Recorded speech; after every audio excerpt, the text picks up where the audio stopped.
Sveiki visi, su jumis aš Zita Baskienė ir konsultavimo centras Matrica. Priminsiu, kad čia mes tikimybių teorijos pagrindų, matematinių pagrindų nuskaitome jūsų skaičių informaciją ir padedame jums žydėti.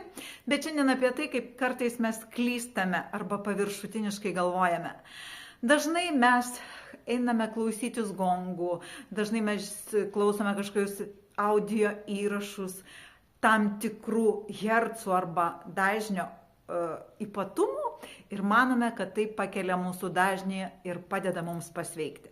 Tai yra iliuzija, didžiulė iliuzija, kaip ir daugelis mūsų klystame.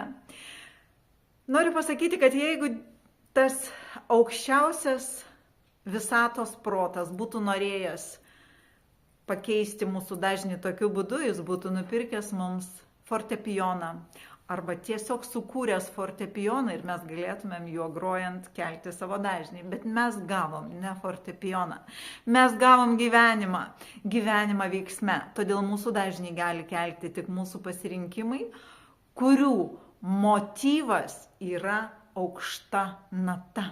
Tada mes savo dažnį keliame. Todėl pasirinkime aukšta nata.